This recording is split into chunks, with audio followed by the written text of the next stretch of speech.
Chapter 3.14. Panurge's Dream, with the interpretation thereof. At 7 o'clock of the next following morning, Panurge did not fail to present himself before Pantagruel, in whose chamber were at that time Epistemon, Friar John of the Funnels, Ponocrates, Eudaemon, Carpalin, and others, to whom, at the entry of Panurge, Pantagruel said, Lo! Here cometh our dreamer. That word, quoth Epistemon, in ancient times cost very much, and was dearly sold to the children of Jacob. Then said Panurge, I have been plunged into my dumps so deeply, as if I had been lodged with Gaffer Naughtycap.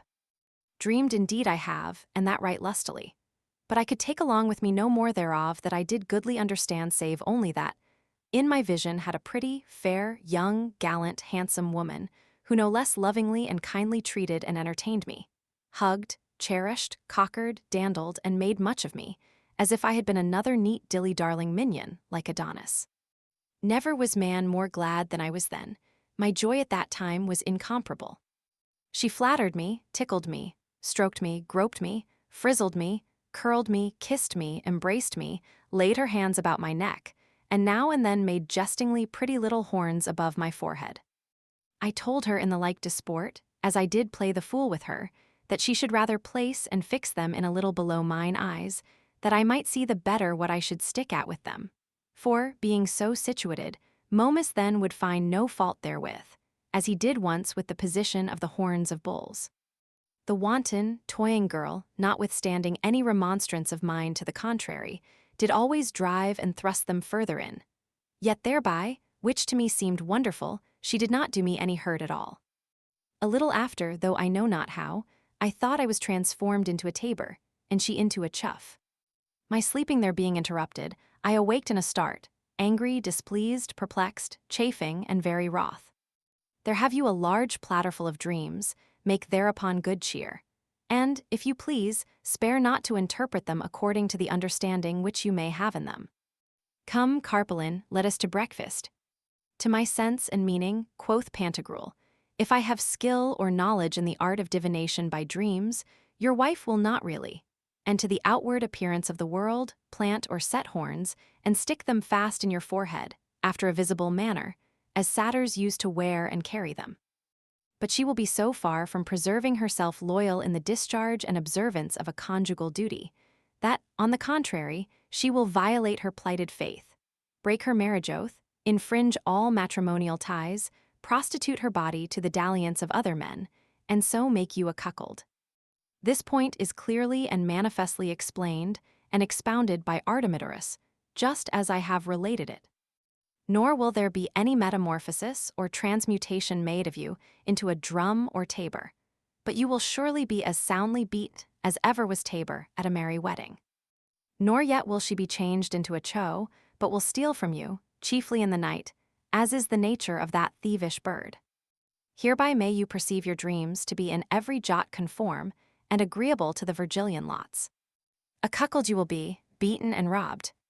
Then cried out Father John with a loud voice, he tells the truth. Upon my conscience, thou wilt be a cuckold and honest one, I warrant thee. Oh, the brave horns that will be borne by thee. Ha ha ha. Our good master de Cornubus. God save thee and shield thee.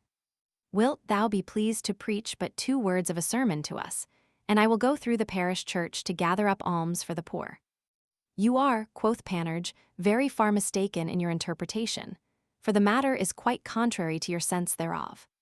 My dream presageth that I shall, by marriage, be stored with plenty of all manner of goods, the hornifying of me, showing that I will possess a cornucopia, that Amalthean horn which is called the horn of abundance, whereof the fruition did still portend the wealth of the enjoyer. You possibly will say that they are rather like to be satyrs' horns, for you of these did make some mention. Amen, amen, fiat fiater, ad differentium papi. Thus shall I have my toucher home still ready. My staff of love, sempiternally in a good case, will, satyr-like, be never twalled out a thing which all men wish for, and send up their prayers to that purpose, but such a thing as nevertheless is granted but to a few. Hence doth it follow by a consequence as clear as the sunbeams that I will never be in the danger of being made a cuckold, for the defect hereof is causa sine qua non. Yea, the sole cause, as many think, of making husbands cuckolds. What makes poor scoundrel rogues to beg, I pray you? Is it not because they have not enough at home, wherewith to fill their bellies and their pokes? What is it makes the wolves to leave the woods? Is it not the want of flesh meat? What maketh women whores? You understand me well enough. And herein may I very well submit my opinion to the judgment of learned lawyers, presidents, counselors, advocates, procurers, attorneys, and other glossers and commentators on the venerable rubric, de frigidiis et maleficiatis.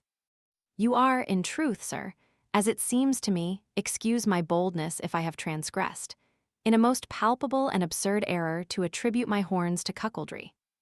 Diana wears them on her head, after the manner of a crescent. Is she a cuckoian for that? How the devil can she be cuckolded, who never yet was married? Speak somewhat more correctly, I beseech you, lest she, being offended, furnish you with a pair of horns shapen by the pattern of those which she made for Actaeon. The goodly Bacchus also carries horns, Pan, Jupiter, Ammon, with a great many others. Are they all cuckolds? If Jove be a cuckold, Juno is a whore.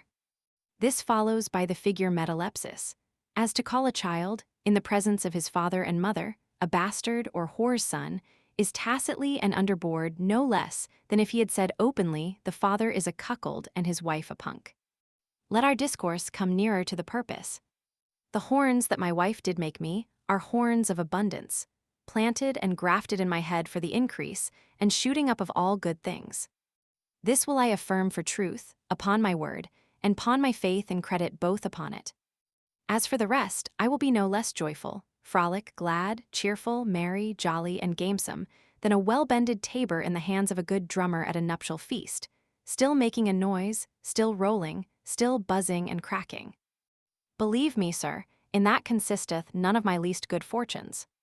And my wife will be jocund, feat, comped neat, quaint, dainty, trim, tricked up, brisk, smirk, and smug, even as a pretty little Cornish chuff. Who will not believe this, let hell or the gallows be the burden of his Christmas carol. I remark, quoth Pantagruel, the last point or particle which you did speak of, and, having seriously conferred it with the first, find that at the beginning you were delighted with the sweetness of your dream. But in the end and final closure of it you startlingly awaked, and on a sudden were forthwith vexed in choler and annoyed. Yea, quoth Panurge, the reason of that was because I had fasted too long. Flatter not yourself, quoth Pantagruel, all will go to ruin. Know for a certain truth, that every sleep that endeth with a starting, and leaves the person irksome, grieved, and fretting, doth either signify a present evil, or otherwise presageth and portendeth a future imminent mishap. To signify an evil, that is to say, to show some sickness hardly curable, a kind of pestilentious or malignant boil, botch or sore, lying and lurking hid, occult, and latent within the very center of the body, which many times doth by the means of sleep, whose nature is to reinforce and strengthen the faculty and virtue of concoction, being according to the theorems of physic to declare itself, and moves toward the outward superficies. At this sad stirring is the sleeper's rest and ease disturbed and broken, whereof the first feeling and stinging smart admonisheth that he must patiently endure great pain and trouble, and thereunto provide some remedy.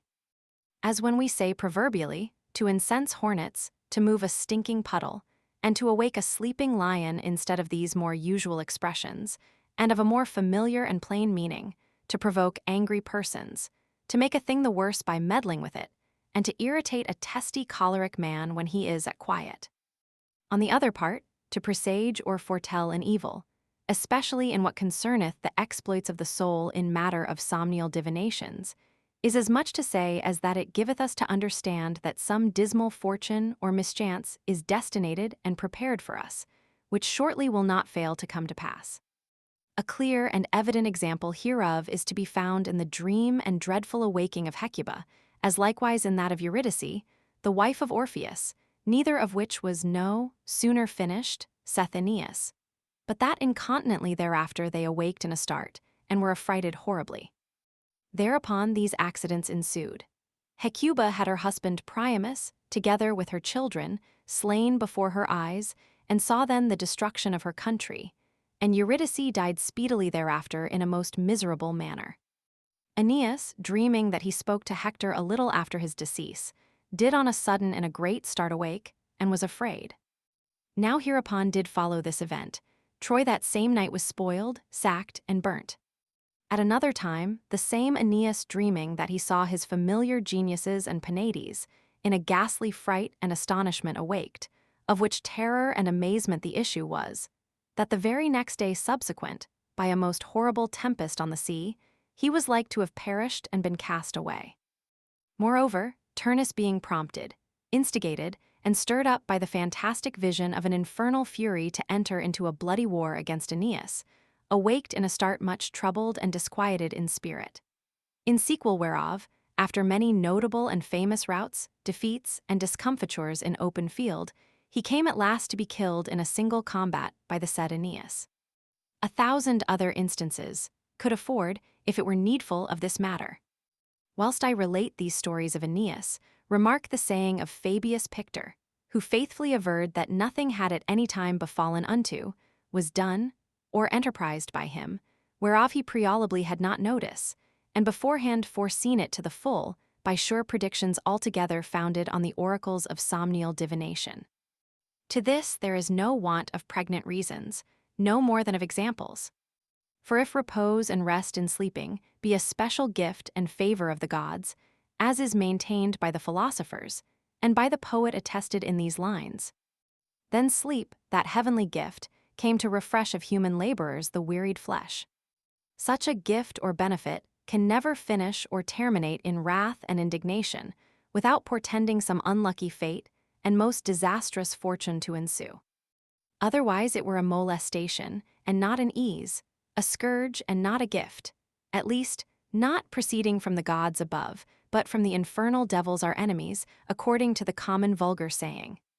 Suppose the lord, father, or master of a family, sitting at a very sumptuous dinner, furnished with all manner of good cheer, and having at his entry to the table his appetite sharp set upon his victuals, whereof there was great plenty, should be seen rise in a start, and on a sudden fling out of his chair, abandoning his meat, frighted, appalled, and in a horrid terror, who should not know the cause hereof would wonder, and be astonished exceedingly. But what? He heard his male servants cry, "Fire, fire, fire, fire." His serving maids and women yell, "Stop thief, stop thief." And all his children shout as loud as ever they could, "Murder, oh murder, murder." Then was it not high time for him to leave his banqueting, for application of a remedy in haste, and to give speedy order for succoring of his distressed household? Truly, I remember that the Kabbalists and Masoretes, interpreters of the sacred scriptures, entreating how with verity one might judge of evangelical apparitions, because oftentimes the angel of Satan is disguised and transfigured into an angel of light, said that the difference of these two mainly did consist in this. The favorable and comforting angel useth in his appearing unto man at first to terrify and hugely affright him, but in the end he bringeth consolation, leaveth the person who hath seen him joyful, well-pleased, fully content, and satisfied. On the other side, the angel of perdition, that wicked, devilish, and malignant spirit, at his appearance unto any person in the beginning cheereth up the heart of his beholder, but at last forsakes him, and leaves him troubled, angry, and perplexed. Chapter 3.15 Panurge's excuse and exposition of the monastic mystery concerning powdered beef. The Lord save those who see, and do not hear. Quoth Panurge, I see you well enough, but know not what it is that you have said. The hunger-starved belly wanteth ears. For lack of victuals, before God, I roar, bray, yell, and fume as in a furious madness. I have performed too hard a task today, an extraordinary work indeed. He shall be craftier, and do far greater wonders than ever did Mr. Mush, who shall be able any more this year to bring me on the stage of preparation for a dreaming verdict. Fie! Not to sup at all, that is the devil. Pox take that fashion. Come, Friar John, let us go break our fast. For, if I hit on such a round refection in the morning as will serve thoroughly to fill the mill-hopper and hog's hide of my stomach, and furnish it with meat and drink sufficient, then, at a pinch, as in the case of some extreme necessity which presseth, could make a shift that day to forbear dining. But not to sup. A plague wrought that base custom, which is an error offensive to nature. That lady made the day for exercise, to travel, work, wait on, and labor in each his negotiation and employment. And that we may with the more fervency and ardor prosecute our business, she sets before us a clear burning candle, to wit, the sun's resplendency.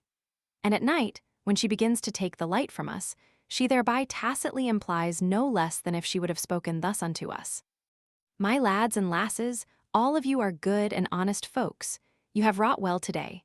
Twalled and turmoiled enough the night approacheth. Therefore cast off these moiling cares of yours, desist from all your swinking painful labors, and set your minds how to refresh your bodies in the renewing of their vigor with good bread, choice wine, and store of wholesome meats. Then may you take some sport and recreation, and after that lie down and rest yourselves, that you may strongly, nimbly, lustily, and with the more alacrity tomorrow attend on your affairs as formerly. Falconers, in like manner, when they have fed their hawks, will not suffer them to fly on a full gorge, but let them on a perch abide a little, that they may rouse, bait, tower, and soar the better. That good Pope, who was the first institutor of fasting, understood this well enough, for he ordained that our fast should reach but to the hour of noon. All the remainder of that day was at our disposure, freely to eat and feed at any time thereof. In ancient times there were but few that dined, as you would say, some churchmen, monks, and canons, for they have little other occupation. Each day is a festival unto them, who diligently heed the claustral proverb, demissa ad mensum. They do not use to linger and defer their sitting down and placing of themselves at table, only so long as they have a mind in waiting for the coming of the abbot. So they fell to without ceremony, terms, or conditions, and everybody supped, unless it were some vain, conceited, dreaming dotard. Hence was a supper called coena, which showeth that it is common to all sorts of people. Thou knowest it well, Friar John. Come, let us go, my dear friend, in the name of all the devils of the infernal regions, let us go. The gnawings of my stomach in this rage of hunger are so tearing, that they make it bark like a mastiff. Let us throw some bread and beef into his throat to pacify him, as once the Sibyl did to Cerberus. Thou likest best monastical brewies, the prime, the flower of the pot. I am for the solid, principal verb that comes after the good brown loaf, always accompanied with a round slice of the 9-lecture-powdered laborer. I know thy meaning, answered Friar John. This metaphor is extracted out of the claustral kettle. The laborer is the ox that hath wrought and done the labor. After the fashion of 9 lectures, that is to say, most exquisitely well and thoroughly boiled. These holy religious fathers, by a certain Kabbalistic institution of the ancients, not written, but carefully by tradition conveyed from hand to hand, rising betimes to go to morning prayers, were wont to flourish that their matutinal devotion with some certain notable preambles before their entry into the church, viz., they dunged in the dungeries, pissed in the pisseries, spit in the spitteries, melodiously coughed in the cougheries, and doted in their dotteries. That to the divine service they might not bring anything that was unclean or foul.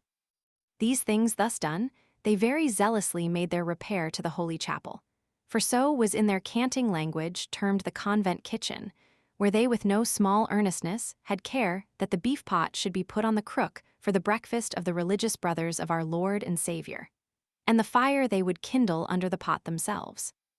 Now, the matins consisting of 9 lessons, it was so incumbent on them that must have risen the rather for the more expedite dispatching of them all.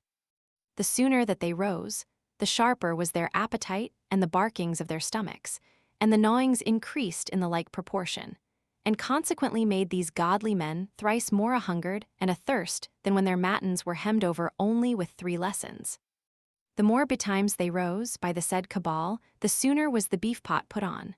The longer that the beef was on the fire, the better it was boiled. The more it boiled, it was the tenderer that it was, the less it troubled the teeth, delighted more the palate, less charged the stomach, and nourished our good religious men the more substantially.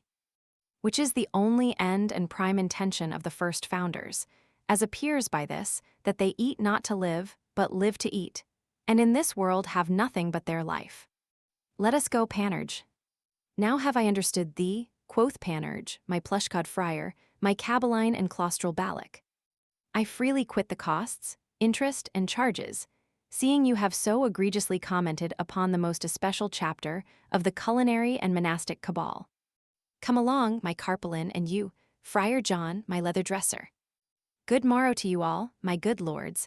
I have dreamed too much to have so little. Let us go.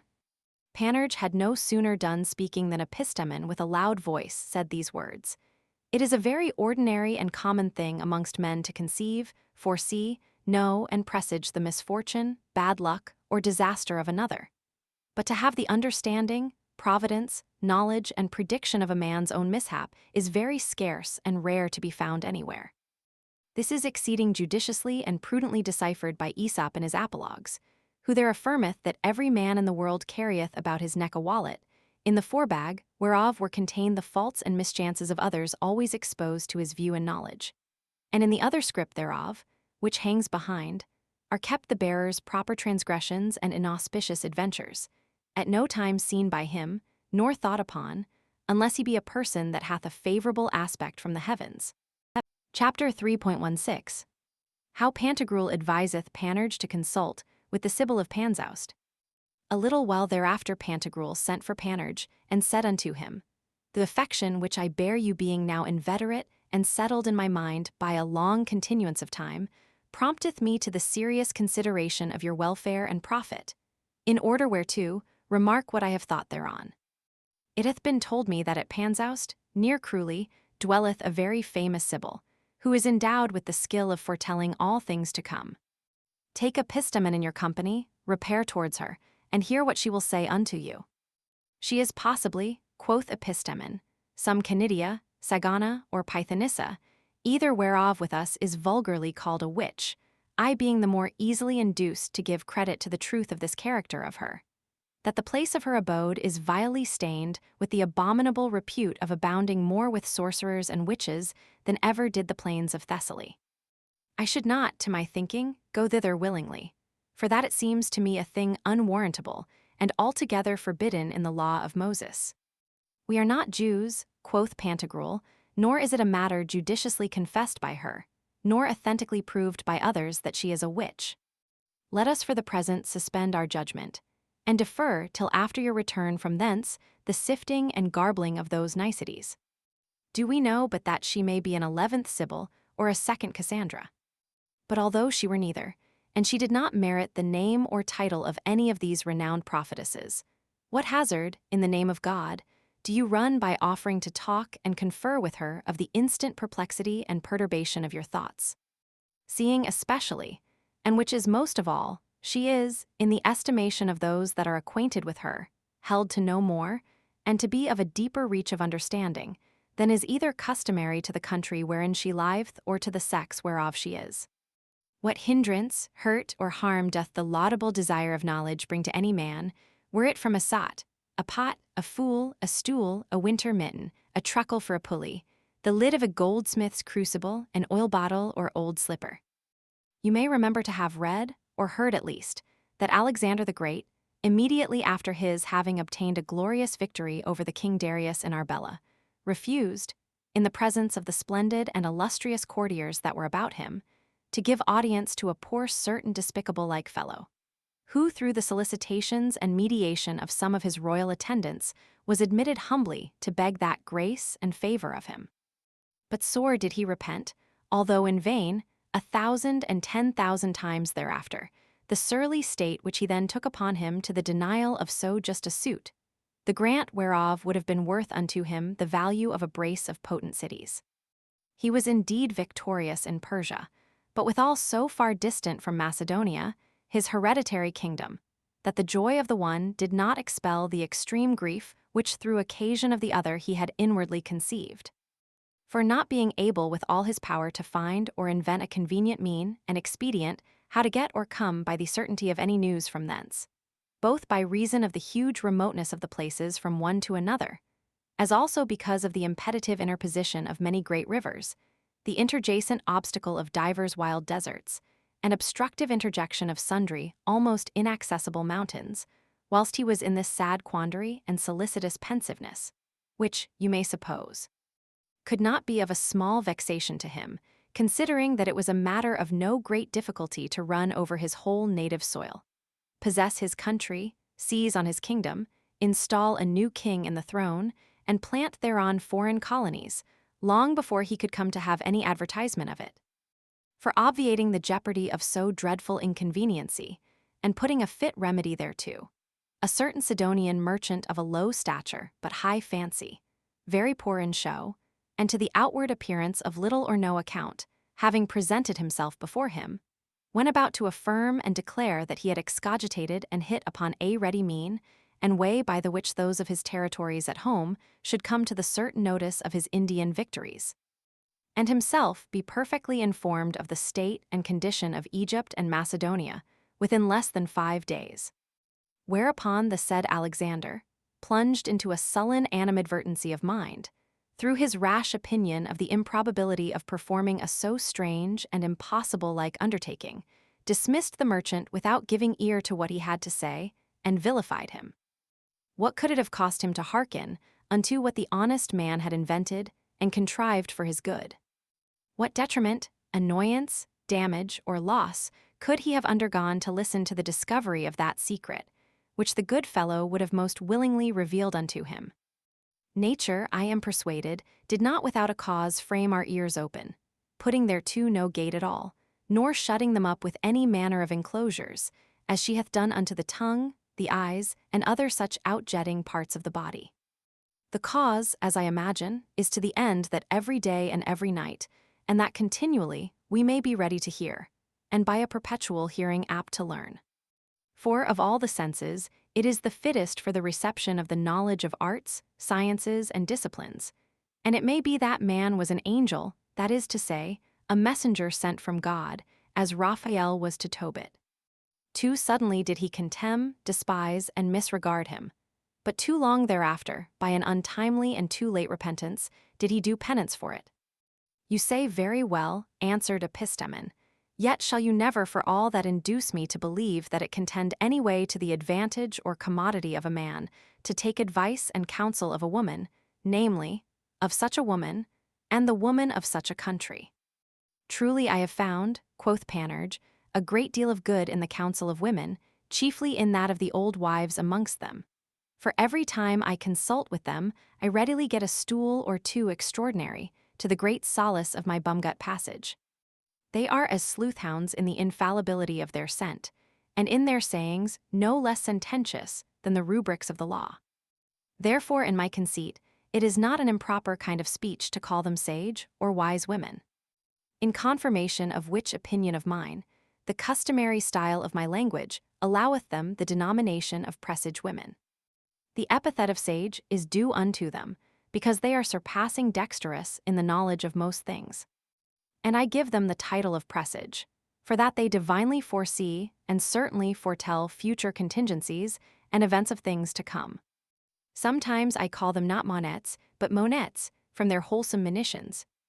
Whether it be so, ask Pythagoras, Socrates, Empedocles, and our master Arduinus. Furthermore, praise and commend above the skies the ancient memorable institution of the pristine Germans, who ordained the responses and documents of old women to be highly extolled, most cordially reverenced, and prized at a rate in nothing inferior to the weight, test, and standard of the sanctuary.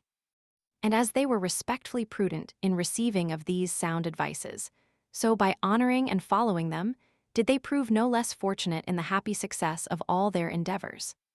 Witness the old wife Orinia and the good mother Veld in the days of Vespasian. You need not any way doubt, but that feminine old age is always fructifying in qualities sublimi, would have said Sibylline. Let us go, by the help let us go, by the virtue of God let us go. Farewell, Friar John, I recommend the care of my codpiece to you. Well, quoth Epistemon, I will follow you, with this protestation nevertheless, that if I happen to get a sure information, or otherwise find that she doth use any kind of charm or enchantment in her responses, it may not be imputed to me for a blame to leave you at the gate of her house, without accompanying you any further in. Chapter 3.17 How Panurge spoke to the Sibyl of Panzoust. Their voyage was 3 days' journeying. On the third, whereof was shown unto them the house of the vaticinettress, standing on the nap or top of a hill, under a large and spacious walnut tree. Without great difficulty they entered into that straw-thatched cottage, scurvily built, naughtily movable, and all besmoked. It matters not, quoth Epistemon. Heraclitus, the grand Scotist and tenebrous darksome philosopher, was nothing astonished at his introit into such a coarse and paltry habitation. For he did usually show forth unto his sectators and disciples that the gods made as cheerfully their residence in these mean homely mansions as in sumptuous magnific palaces, replenished with all manner of delight, pomp, and pleasure.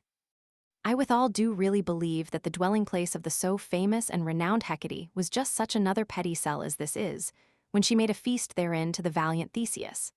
And that of no other better structure was the cot or cabin of Hyrieus or Oenopion, wherein Jupiter, Neptune, and Mercury were not ashamed, all three together, to harbor and sojourn a whole night, and there to take a full and hearty repast. For the payment of the shot they thankfully pissed Orion. They finding the ancient woman at a corner of her own chimney, Epistemon said, she is indeed a true Sibyl, and the lively portrait of one represented by the grey Kamennoi of Homer.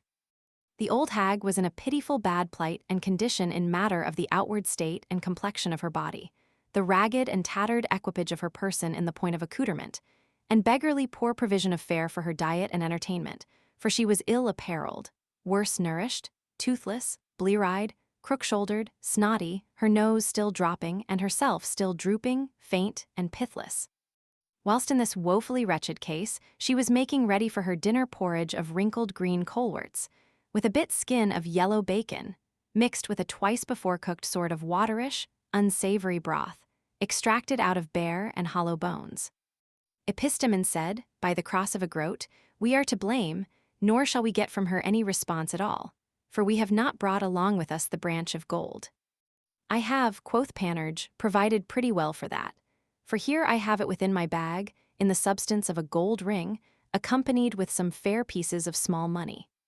No sooner were these words spoken, when Panurge coming up towards her, after the ceremonial performance of a profound and humble salutation, presented her with 6 neats' tongues dried in the smoke, a great butterpot full of fresh cheese, a borachio furnished with good beverage, and a ram's cod stored with single pence, newly coined. At last he, with a low courtesy, put on her medical finger a pretty handsome golden ring, whereinto was right artificially enchased a precious toadstone of Bos. This done, in few words and very succinctly, did he set open and expose unto her the motive reason of his coming, most civilly and courteously entreating her, that she might be pleased to vouchsafe to give him an ample and plenary intelligence concerning the future good luck of his intended marriage. The old trot for a while remained silent, pensive, and grinning like a dog. Then, after she had set her withered breech upon the bottom of a bushel, she took into her hands 3 old spindles, which when she had turned and whirled betwixt her fingers very diversely, and after several fashions, she pried more narrowly into, by the trial of their points, the sharpest whereof she retained in her hand, and threw the other 2 under a stone trough. After this she took a pair of yarn windles, which she 9 times unintermittedly veered and frisked about. Then at the 9th revolution or turn, without touching them any more, maturely perpending the manner of their motion, she very demurely waited on their repose and cessation from any further stirring. In sequel whereof she pulled off one of her wooden pattens, put her apron over her head, as a priest uses to do his amice when he is going to sing mass, and with a kind of antique, gaudy, party-colored string knit it under her neck. Being thus covered and muffled, she whiffed off a lusty good draught out of the borachio, took 3 several pence forth of the ramcod fob, put them into so many walnut shells, which she set down upon the bottom of a feather pot, and then, after she had given them 3 whisks of a broom besom athwart the chimney, casting into the fire half a bavin of long heather, together with a branch of dry laurel, she observed with a very hush and coy silence in what form they did burn, and saw that, although they were in a flame, they made no kind of noise or crackling din. Hereupon she gave a most hideous and horribly dreadful shout, muttering betwixt her teeth some few barbarous words of a strange termination. This so terrified Panurge that he forthwith said to Epistemon, "The devil mince me into a gallimaufry if I do not tremble for fear. I do not think but that I am now enchanted, for she uttereth not her voice in the terms of any Christian language. Oh look, I pray you, how she seemeth unto me to be by 3 full spans higher than she was when she began to hood herself with her apron. What meaneth this restless wagging of her slouchy chaps? What can be the signification of the uneven shrugging of her hulchy shoulders? To what end doth she quaver with her lips, like a monkey in the dismembering of a lobster? My ears through horror glow, ah! How they tingle! I think I hear the shrieking of Proserpina. The devils are breaking loose to be all here. Oh, the foul, ugly, and deformed beasts! Let us run away. By the hook of God, I am like to die for fear. I do not love the devils, they vex me and are unpleasant fellows. Now let us fly, and betake us to our heels. Farewell, Gammer, thanks and gramercy for your goods. I will not marry, no, believe me, I will not. I fairly quit my interest therein, and totally abandon and renounce it from this time forward, even as much as at present. With this, as he endeavored to make an escape out of the room, the old crone did anticipate his flight and make him stop. The way how she prevented him was this.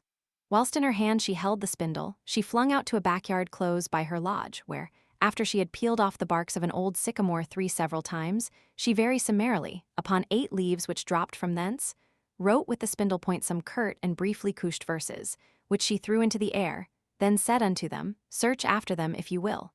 Find them if you can, the fatal destinies of your marriage are written in them.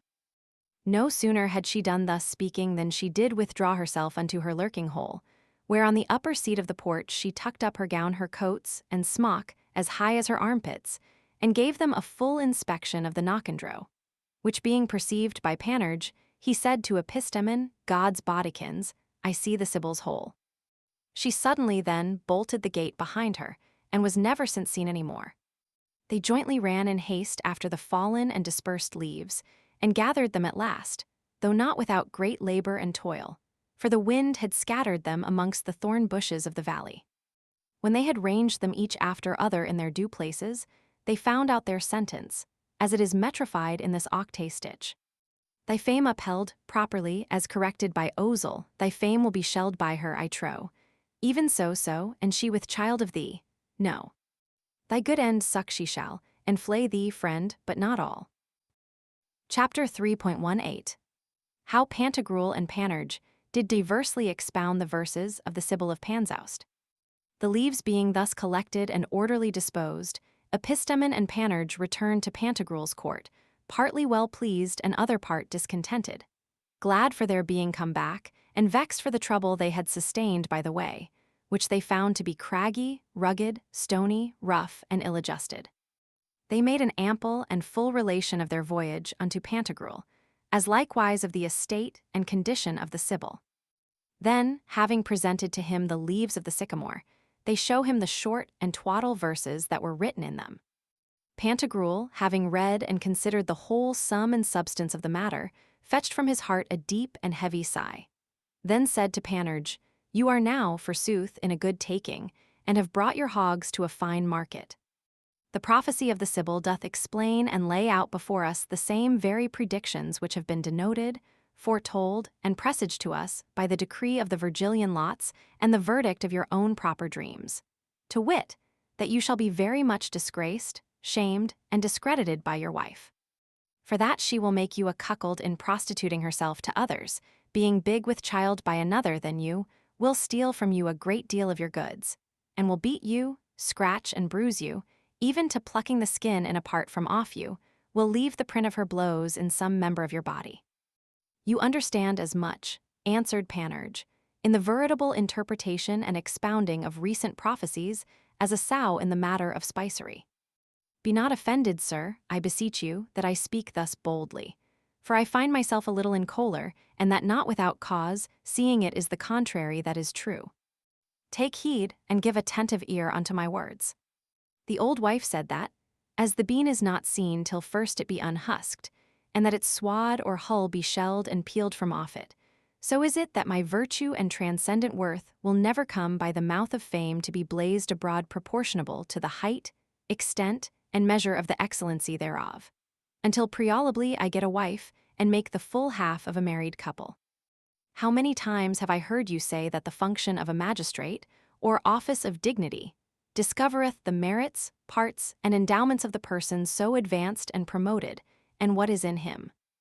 That is to say, we are then best able to judge aright of the deservings of a man when he is called to the management of affairs. For when before he lived in a private condition, we could have no more certain knowledge of him than of a bean within his husk. And thus stands the first article explained. Otherwise, could you imagine that the good fame, repute, and estimation of an honest man should depend upon the tale of a whore? Now to the meaning of the second article. My wife will be with child. Here lies the prime felicity of marriage, but not of me. Copsity, that I do believe indeed. It will be of a pretty little infant. Oh, how heartily I shall love it. I do already dote upon it, for it will be my dainty fetal darling, my genteel dilly minion. From thenceforth, no vexation, care, or grief shall take such deep impression in my heart, how hugely great or vehement soever it otherwise appear, but that it shall evanish forthwith at the sight of that my future babe, and at the hearing of the chat and prating of its childish gibberish. And blessed be the old wife. By my truly, I have a mind to settle some good revenue or pension upon her out of the readiest increase of the lands of my Salmigandinois, not an inconstant and uncertain rent-seek, like that of witless, giddy-headed bachelors, but sure and fixed, of the nature of the well-paid incomes of regenting doctors. If this interpretation doth not please you, think you my wife will bear me in her flanks, conceive with me, and be of me delivered, as women use in childbed to bring forth their young ones?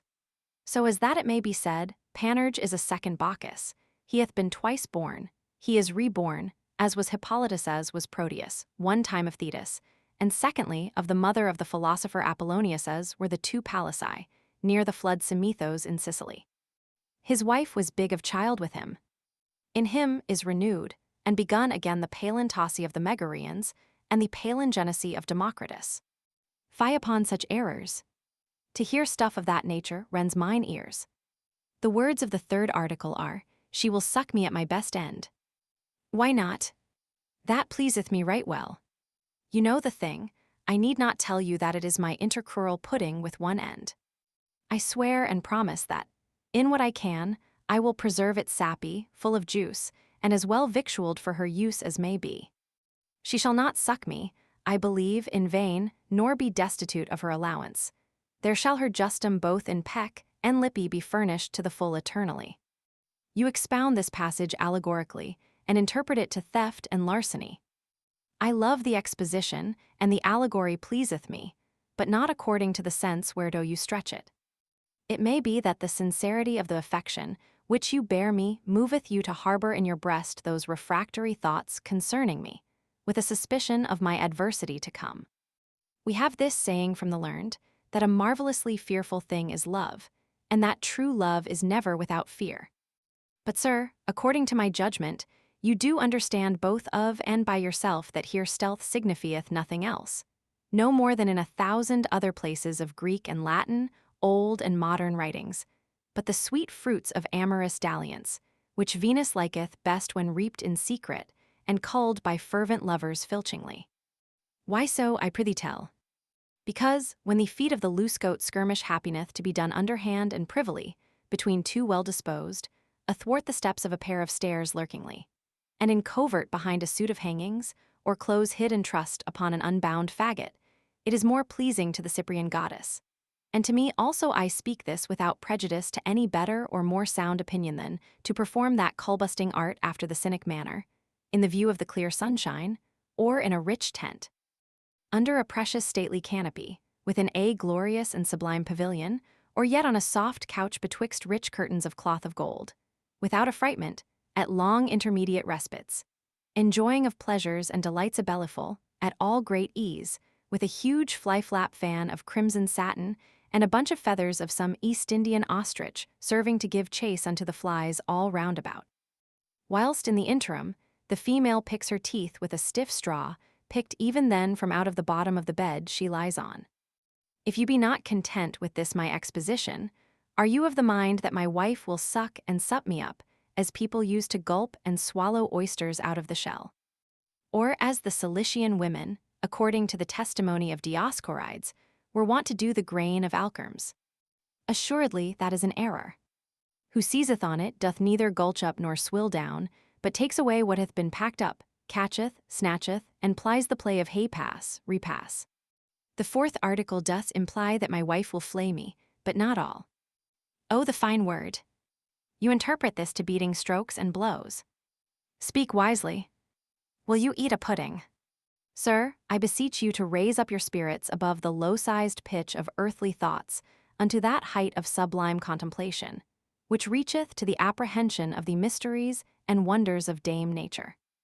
And here be pleased to condemn yourself, by a renouncing of those errors which you have committed very grossly and somewhat perversely in expounding the prophetic sayings of the holy Sibyl.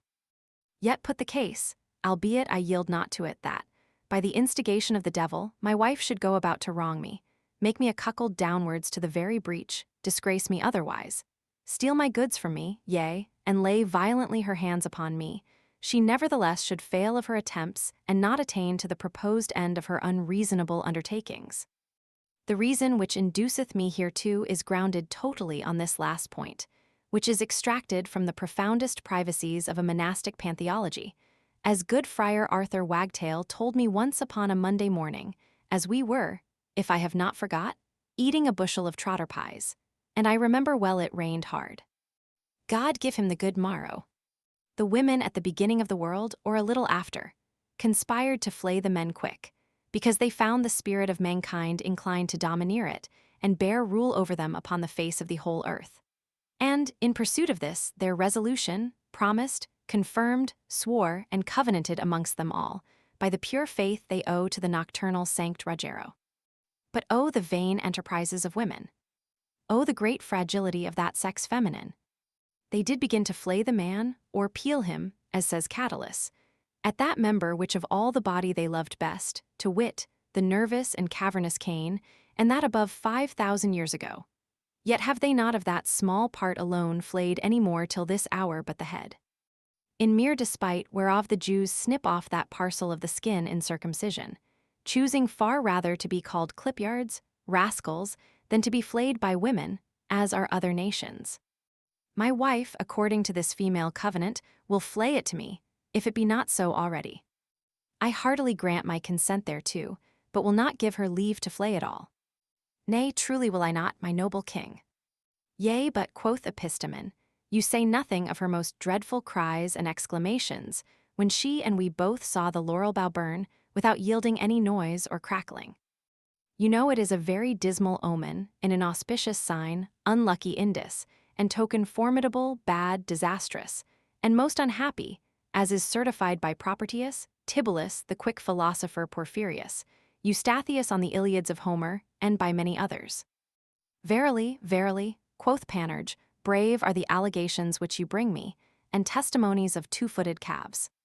These men were fools as they were poets, and dotards as they were philosophers, full of folly as they were of philosophy. Chapter 3.19 How Pantagruel praiseth the counsel of dumb men. Pantagruel, when this discourse was ended, held for a pretty while his peace, seeming to be exceeding sad and pensive, then said to Panurge, The malignant spirit misleads, beguileth, and seduceth you.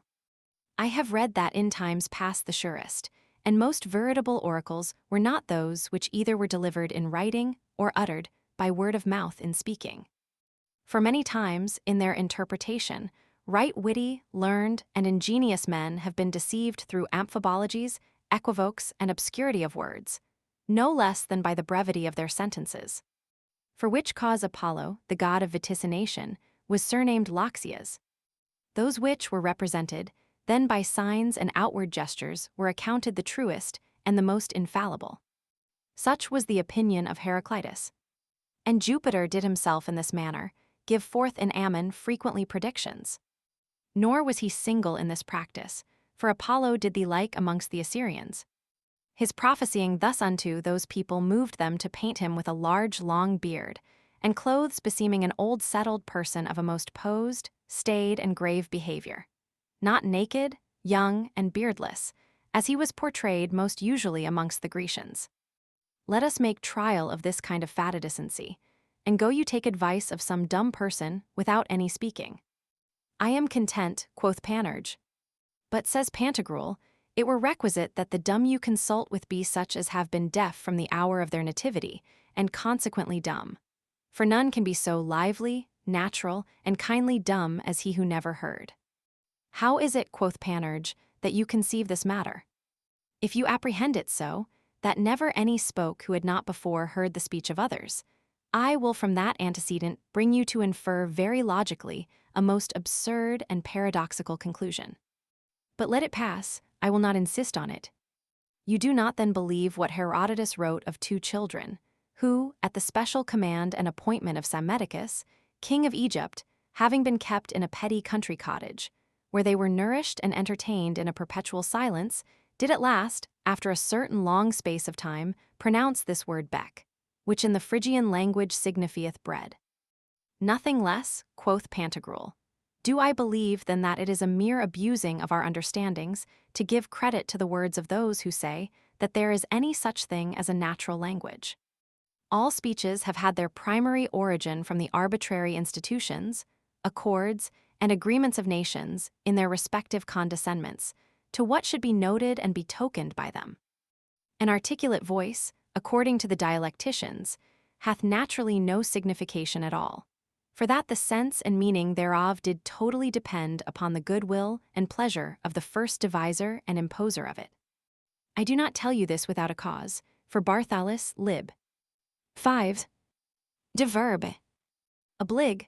Very seriously reporteth that even in his time there was in Eugubia one named Sir Nello de Gabriles, who, although he by a sad mischance became altogether deaf, understood nevertheless everyone that talked in the Italian dialect howsoever he expressed himself, and that only by looking on his external gestures, and casting an attentive eye upon the divers motions of his lips and chaps.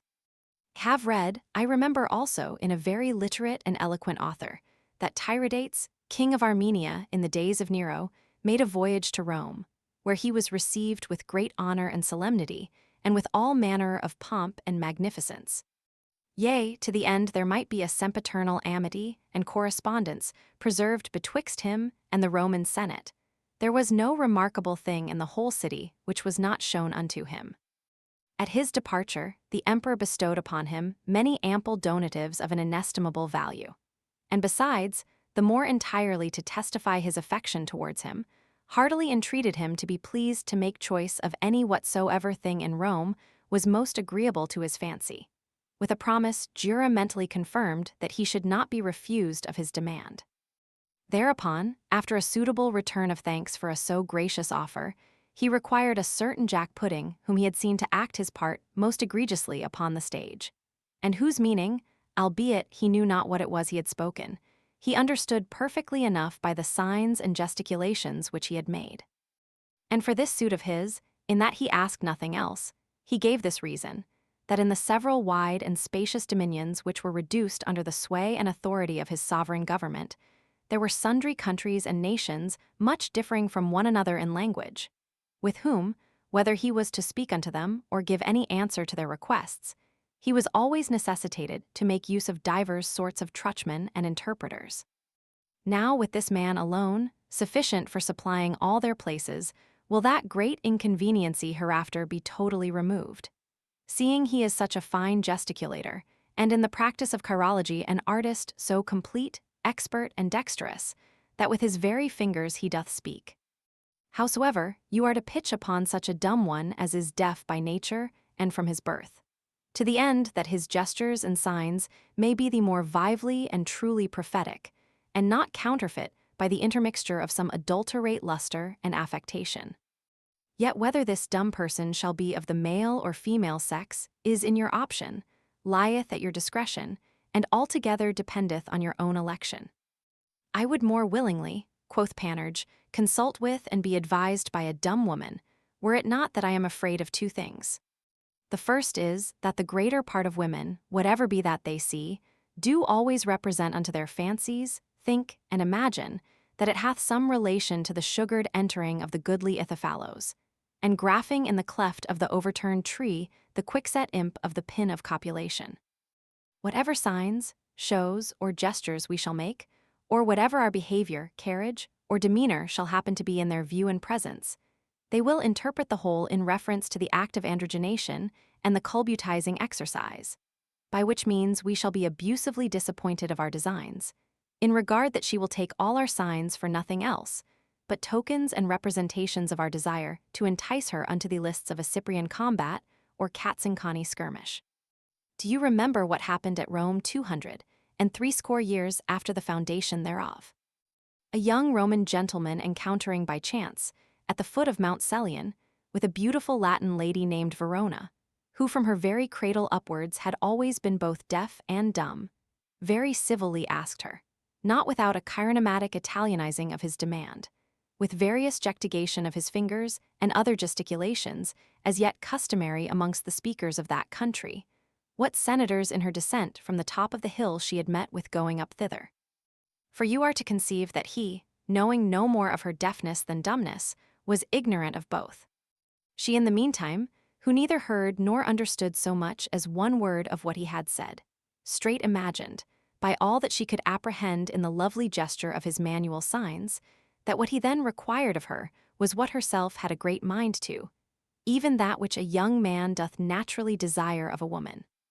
Then was it that by signs, which in all occurrences of venereal love are incomparably more attractive, valid, and efficacious than words, she beckoned to him to come along with her to her house, which when he had done, she drew him aside to a privy room, and then made a most lively alluring sign unto him to show that the game did please her.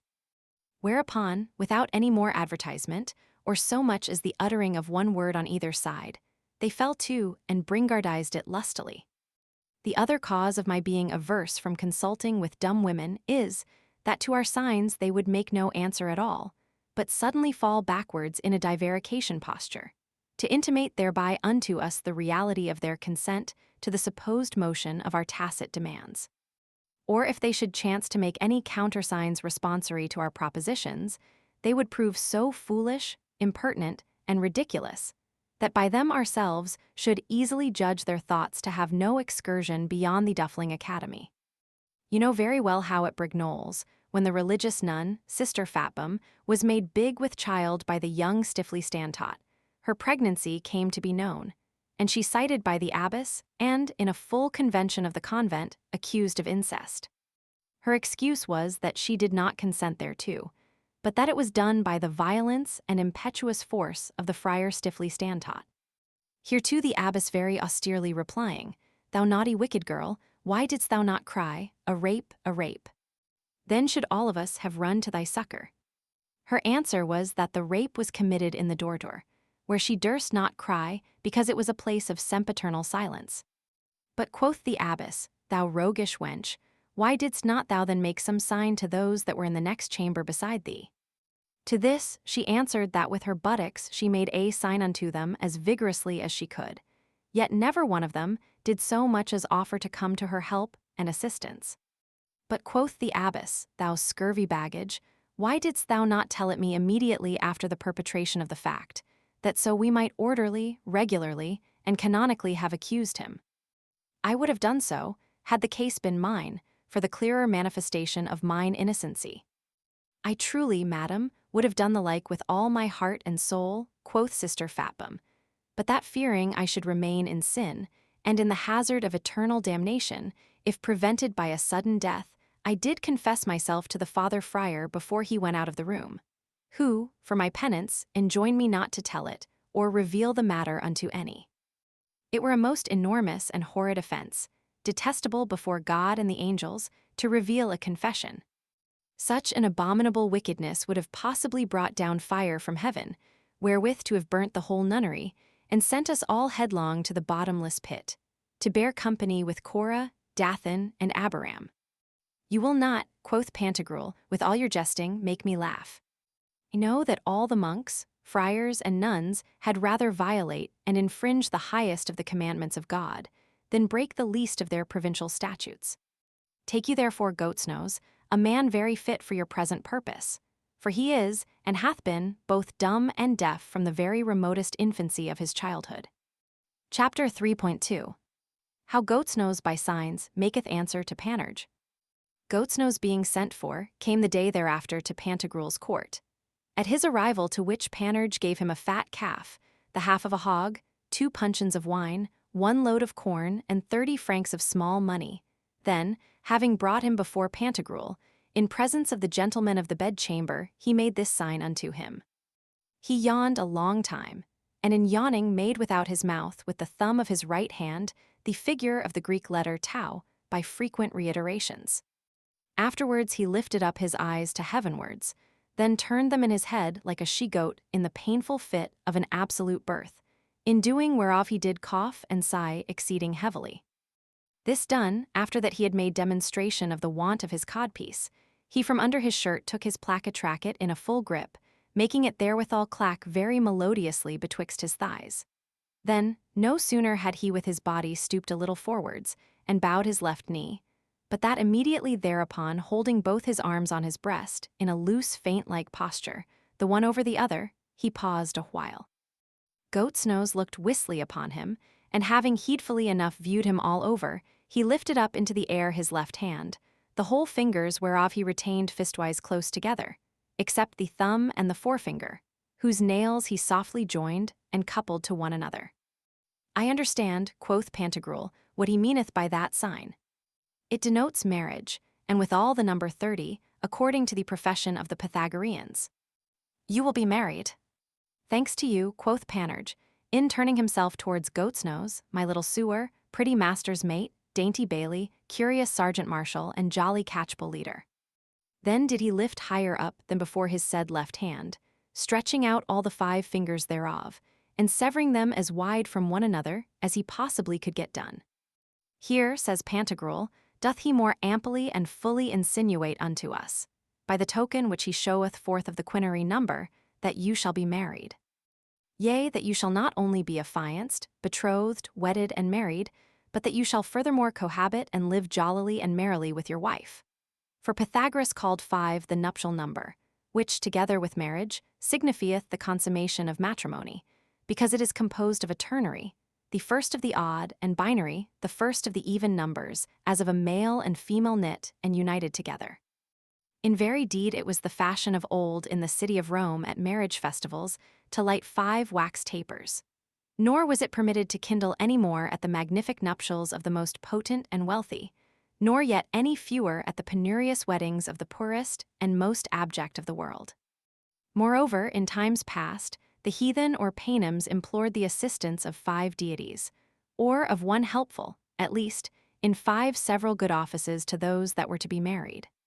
Of this sort were the nuptial Jove, Juno, president of the feast, the fair Venus, Pytho, the goddess of eloquence and persuasion, and Diana, whose aid and succor was required to the labor of childbearing. Then shouted Panurge, O the gentle Goat's Nose, I will give him a farm near Sinise, and a windmill hard by Rabelais. Hereupon the dumb fellow sneezeth with an impetuous vehemency and huge concussion of the spirits of the whole body, withdrawing himself in so doing with a jerking turn towards the left hand. By the body of a fox new slain, quoth Pantagruel, what is that? This maketh nothing for your advantage, for he betokeneth thereby that your marriage will be inauspicious and unfortunate. This sneezing, according to the doctrine of Terpsion, is the Socratic demon. If done towards the right side, it imports and portendeth that boldly and with all assurance one may go whither he will and do what he listeth, according to what deliberation he shall be pleased to have thereupon taken. His entries in the beginning, progress in his proceedings, and success in the events and issues will be all lucky, good, and happy. The quite contrary thereto is thereby implied and presaged if it be done towards the left. You, quoth Panurge, do take always the matter at the worst, and continually, like another Davus, casteth in new disturbances and obstructions. Nor ever yet did I know this old paltry Terpsion worthy of citation, but in points only of cozenage and imposture. Nevertheless, quoth Pantagruel, Cicero hath written I know not what to the same purpose in his 2nd book of divination. Panurge then, turning himself towards Goat's Nose, made this sign unto him. He inverted his eyelids upwards, wrenched his jaws from the right to the left side, and drew forth his tongue half out of his mouth. This done, he posited his left hand wholly open, the mid-finger wholly excepted, which was perpendicularly placed upon the palm thereof, and set it just in the room where his codpiece had been. Then did he keep his right hand altogether shut up in a fist, save only the thumb, which he straight turned backwards directly under the right armpit, and settled it afterwards on that most eminent part of the buttocks which the Arabs call the alcatum. Suddenly thereafter he made this interchange. He held his right hand after the manner of the left, and posited it on the place wherein his codpiece sometime was, and retaining his left hand in the form and fashion of the right, he placed it upon his alcatum. This altering of hands did he reiterate 9 several times, at the last whereof he receded his eyelids into their own first natural position. Then doing the like also with his jaws and tongue, he did cast a squinting look upon Goat's nose, dittering and shivering his chaps, as apes used to do nowadays, and rabbits, whilst, almost starved with hunger, they are eating oats in the sheaf. Then was it that Goat's nose, lifting up into the air his right hand wholly open and displayed, put the thumb thereof, even close unto its first articulation, between the 2/3 joints of the middle and ring fingers, pressing about the said thumb thereof very hard with them both. And, whilst the remanent joints were contracted and shrunk in towards the wrist, he stretched forth with as much straightness as he could the fore and little fingers. That hand thus framed and disposed of he laid and posited upon Panurge's navel, moving withal continually the aforesaid thumb, and bearing up, supporting, or underpropping that hand upon the above specified fore and little fingers, as upon 2 legs. Thereafter did he make in this posture his hand by little and little, and by degrees and pauses, successively to mount from athwart the belly to the stomach, from whence he made it to ascend to the breast, even upwards to Panurge's neck, still gaining ground, till, having reached his chin, he had put within the concave of his mouth his aforementioned thumb. Then fiercely brandishing the whole hand, which he made to rub and grate against his nose, he heaved it further up, and made the fashion as if with the thumb thereof he would have put out his eyes. With this Panurge grew a little angry, and went about to withdraw and rid himself from this ruggedly untoward dumb devil. But Goat's nose in the meantime, prosecuting the intended purpose of his prognosticatory response, touched very rudely, with the above-mentioned shaking thumb, now his eyes, then his forehead, and after that the borders and corners of his cap. At last Panurge cried out, saying, before God, master fool, if you do not let me alone, or that you will presume to vex me any more, you shall receive from the best hand I have a mask wherewith to cover your rascally scoundrel face, you paltry shitten varlet. Then said Friar John, he is deaf, and doth not understand what thou sayest unto him. Bully Ballock, make sign to him of a hail of fisticuffs upon the muzzle. What the devil, quoth Panurge, means this busy restless fellow? What is it that this polypragmonitic Ardelian to all the fiends of hell doth aim at? He hath almost thrust out mine eyes, as if he had been to poach them in a skillet with butter and eggs. By God, de Jurandi, I will feast you with flirts and raps on the snout, interlarded with a double row of bobs and finger fillipings. Then did he leave him in giving him by way of salvo a volley of farts for his farewell. Goat's nose, perceiving Panurge thus to slip away from him, got before him, and by mere strength and forcing him to stand, made this sign unto him. He let fall his right arm toward his knee on the same side as low as he could, and, raising all the fingers of that hand into a close fist, passed his dexter thumb betwixt the foremost and mid fingers thereto belonging. Then scrubbing and swinging a little with his left hand alongst and upon the uppermost in the very bow of the elbow of the said dexter arm, the whole cubit thereof, by leisure, fair and softly, at these thumpatory warnings, did raise and elevate itself even to the elbow, and above it. On a sudden did he then let it fall down as low as before, and after that, at certain intervals and such spaces of time, raising and abasing it, he made a show thereof to Panurge. This so incensed Panurge that he forthwith lifted his hand to have stricken him the dumb roister, and given him a sound whirret on the ear, but that the respect and reverence which he carried to the presence of Pantagruel restrained his choler, and kept his fury within bounds and limits. Then said Pantagruel, if the bare signs now vex and trouble you, how much more grievously will you be perplexed and disquieted with the real things which by them are represented and signified. All truths agree and are consonant with one another. This dumb fellow prophesieth and foretelleth that you will be married, cuckolded, beaten, and robbed. As for the marriage, quoth Panurge, I yield thereto, and acknowledge the verity of that point of his prediction. As for the rest, I utterly abjure and deny it. And believe, sir, I beseech you, if it may please you so to do, that in the matter of wives and horses never any man was predestinated to a better fortune than I. Chapter 3.21 How Panurge consulteth with an old French poet, named Raminagribus. I never thought, said Pantagruel, to have encountered with any man so headstrong in his apprehensions, or in his opinions so wilful, as I have found you to be and see you are. Nevertheless, the better to clear and extricate your doubts, let us try all courses, and leave no stone unturned nor wind unsailed by. Take good heed to what I am to say unto you. The swans, which are fowls consecrated to Apollo, never chant but in the hour of their approaching death, especially in the Meander flood, which is a river that runneth along some of the territories of Phrygia. This I say, because Alienus and Alexander Myndius write that they had seen several swans in other places die, but never heard any of them sing or chant before their death. However, it passeth for current that the imminent death of a swan is presaged by his foregoing song, and that no swan dieth until prealably he have sung. After the same manner, poets, who are under the protection of Apollo, when they are drawing near their latter end, do ordinarily become prophets, and by the inspiration of that god sing sweetly in vaticinating things which are to come. It hath been likewise told me frequently, that old decrepit men upon the brinks of Charon's banks do usher their decease with a disclosure all at ease, to those that are desirous of such informations, of the determinate and assured truth of future accidents and contingencies. I remember also that Aristophanes, in a certain comedy of his, calleth the old folk Sibyls, eth o geron Zibulia.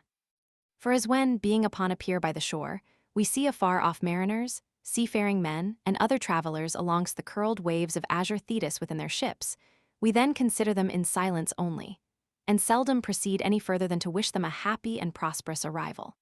But when they do approach near to the haven, and come to wet their keels within their harbor, then both with words and gestures we salute them, and heartily congratulate their access safe to the port wherein we are ourselves. Just so the angels, heroes, and good demons, according to the doctrine of the Platonics, when they see mortals drawing near unto the harbor of the grave, as the most sure and calmest port of any, full of repose, ease, rest, tranquility, free from the troubles and solicitudes of this tumultuous and tempestuous world. Then is it that they with alacrity hail and salute them, cherish and comfort them, and, speaking to them lovingly, begin even then to bless them with illuminations, and to communicate unto them the abstrusest mysteries of divination.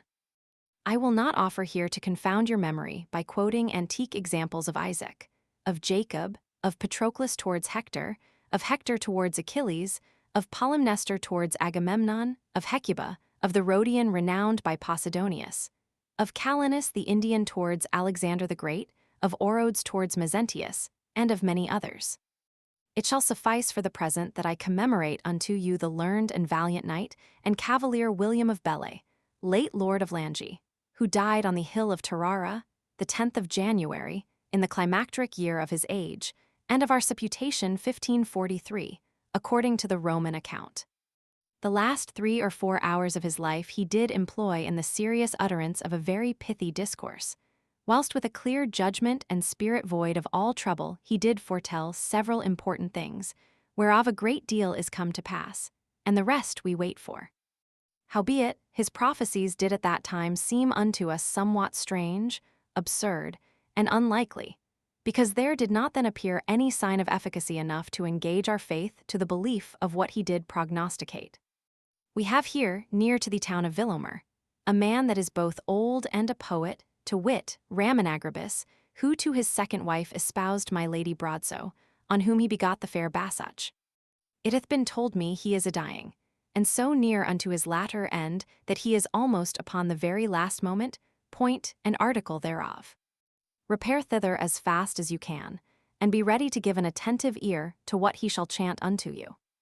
It may be that you shall obtain from him what you desire, and that Apollo will be pleased by his means to clear your scruples. I am content, quoth Panurge. Let us go thither, Epistemon, and that both instantly and in all haste, lest otherwise his death prevent our coming. Wilt thou come along with us, Friar John? Yes, that I will, quoth Friar John, right heartily to do thee a courtesy, my Billy Ballocks, for I love thee with the best of my milt and liver. Thereupon, incontinently, without any further lingering, to the way they all three went, and quickly thereafter for they made good speed arriving at the poetical habitation, they found the jolly old man, albeit in the agony of his departure from this world, looking cheerfully, with an open countenance, splendid aspect, and behavior full of alacrity. After that Panurge had very civilly saluted him, he in a free gift did present him with a gold ring, which he even then put upon the medical finger of his left hand, in the collet or bezel whereof was enchased an oriental sapphire, very fair and large. Then, in imitation of Socrates, did he make an oblation unto him of a fair white cock, which was no sooner set upon the tester of his bed, than that, with a high raised head and crest, lustily shaking his feather coat, he crowed stentoriphonically loud. This done, Panurge very courteously required of him that he would vouchsafe to favor him with the grant and report of his sense and judgment, touching the future destiny of his intended marriage. For answer hereto, when the honest old man had forthwith commanded pen, paper, and ink to be brought unto him, and that he was at the same call conveniently served with all the three, he wrote these following verses. Take or not take her off or on, handy-dandy is your lot. When her name you write, you blot. T's undone, when all is done, ended ere it was begun, hardly gallop if you trot. Set not forward when you run, nor be single, though alone take or not take her. Before you eat, begin to fast, for what shall be was never past. Say unsay, gainsay, save your breath, then wish at once her life and death. Take or not take her. These lines he gave out of his own hands unto them, saying unto them, Go, my lads, in peace. The great God of the highest heavens be your guardian and preserver. And do not offer any more to trouble or disquiet me with this or any other business whatsoever. I have this same very day, which is the last both of May and of me, with a great deal of labor, toil, and difficulty, chased out of my house a rabble of filthy, unclean, and plaguily pestilentious rakels, black beasts, dusk, dun, white, ash-colored, speckled, and a foul vermin of other hues, whose obtrusive importunity would not permit me to die at my own ease. For by fraudulent and deceitful pricklings, ravenous, harpy-like graspings, waspish stingings, and such like unwelcome approaches, forged in the shop of I know not what kind of insatiabilities, they went about to withdraw and call me out of those sweet thoughts wherein I was already beginning to repose myself and acquiesce in the contemplation and vision, yea, almost in the very touch and taste of the happiness and felicity which the good God hath prepared for his faithful saints, and elect in the other life and state of immortality. Turn out of their courses and eschew them, step forth of their ways and do not resemble them. Meanwhile, let me be no more troubled by you, but leave me now in silence, I beseech you. Chapter 3.22. How Panurge patrocinates and defendeth the order of the begging friars. Panurge, at his issuing forth of Ramonagribus's chamber, said, as if he had been horribly affrighted by the virtue of God, I believe that he is an heretic. The devil take me, if I do not. He doth so villainously rail at the mendicant friars and Jacobins, who are the two hemispheres of the Christian world, by whose gyromnemonic circumbilvaginations, as by two sella vagus philopendulums, all the autonomatic metagrobolism of the Romish Church, when tottering and emblustricated with the gibble-gabble gibberish of this odious error and heresy, is homocentrically poised. But what harm, in the devil's name, have these poor devils the Capuchins and Minims done unto him? Are not these beggarly devils sufficiently wretched already? Who can imagine that these poor snakes, the very extracts of ichthyophagy, are not thoroughly enough besmoked and besmeared with misery, distress, and calamity? Dost thou think, Friar John, by thy faith, that he is in the state of salvation? He goeth, before God, as surely damned to 30,000 baskets full of devils, as a pruning bill to the lopping of a vine branch. To revile with opprobrious speeches the good and courageous props and pillars of the churches, that to be called a poetical fury. Cannot rest satisfied with him, he sinneth grossly and blasphemeth against the true religion. I am very much offended at his scandalizing words and contumelious obloquy. I do not care a straw, quoth Friar John, for what he hath said. For although everybody should twit and jerk them, it were but a just retaliation, seeing all persons are served by them with the like sauce. Therefore do I pretend no interest therein. Let us see, nevertheless, what he hath written. Panurge very attentively read the paper which the old man had penned, then said to his two fellow travellers, the poor drinker doteth. Howsoever, I excuse him, for that I believe he is now drawing near to the end and final closure of his life. Let us go make his epitaph. By the answer which he hath given us, I am not, I protest, one jot wiser than I was. Hearken here, epistemen, my little bully, dost not thou hold him to be very resolute in his responsory verdicts? He is a witty, quick, and subtle sophister. I will lay an even wager that he is a miscreant apostate. By the belly of a stalled ox, how careful he is not to be mistaken in his words. He answered but by disjunctives, therefore can it not be true which he saith. For the verity of such like propositions is inherent only in one of its two members. Oh, the cozening prattler that he is!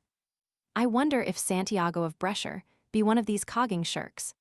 Such was of old, quoth epistemen, the custom of the grand vaticinator and prophet Tiresias, who used always, by way of a preface, to say openly and plainly at the beginning of his divinations and predictions that what he was to tell would either come to pass or not. And such is truly the style of all prudently presaging prognosticators.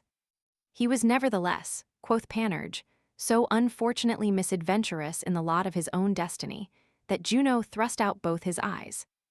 Yes, answered epistemen, and that merely out of a spite and spleen for having pronounced his award more veritable than she, upon the question which was merrily proposed by Jupiter. But quoth Panurge, what archdevil is it that hath possessed this master Raminagribus, that so unreasonably, and without any occasion, he should have so snappishly and bitterly inveighed against these poor honest fathers, Jacobins, minors, and minims? It vexeth me grievously, I assure you, nor am I able to conceal my indignation. He hath transgressed most enormously. His soul goeth infallibly to 30,000 panniers full of devils.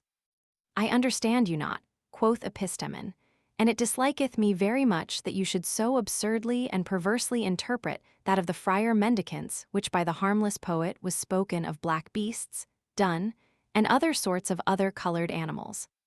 He is not in my opinion guilty of such a sophistical and fantastic allegory, as by that phrase of his to have meant the begging brothers. He in downright terms speaketh absolutely and properly of fleas, punies, handworms, flies, gnats, and other such like scurvy vermin, whereof some are black, some dun, some ash-colored, some tawny, and some brown and dusky, all noisome, molesting, tyrannous, cumbersome, and unpleasant creatures, not only to sick and diseased folks, but to those also who are of a sound, vigorous, and healthful temperament and constitution. It is not unlikely that he may have the ascarids, and the lumbricks, and worms within the entrails of his body. Possibly doth he suffer, as it is frequent and usual amongst the Egyptians, together with all those who inhabit the Erythraean confines, and dwell along the shores and coasts of the Red Sea. Some sour prickings and smart stingings in his arms and legs of those little speckled dragons, which the Arabians call medin. You are to blame for offering to expound his words otherwise, and wrong the ingenuous poet, and outrageously abuse and miscall the said freighters, by an imputation of baseness undeservedly laid to their charge. We still should, in such like discourses of fat eloquent soothsayers, interpret all things to the best. Will you teach me, quoth Panurge, how to discern flies among milk, or show your father the way how to beget children? He is, by the virtue of God, an arrant heretic, a resolute formal heretic. I say, a rooted, combustible heretic, one as fit to burn as the little wooden clock at Rochelle. His soul goeth to 30,000 carts full of devils. Would you know whither? Cock's body, my friend, straight under Proserpina's close stool, to the very middle of the self-same infernal pan within which she, by an excrementitious evacuation, voideth the fecal stuff of her stinking clysters, and that just upon the left side of the great cauldron of 3 fathom height, hard by the claws and talons of Lucifer, in the very darkest of the passage, which leadeth towards the black chamber of Demogorgon. Oh, the villain! Chapter 3.23. How Panurge maketh the motion of a return to Raminagribus. Let us return, quoth Panurge, not ceasing, to the uttermost of our abilities, to ply him with wholesome admonitions for the furtherance of his salvation.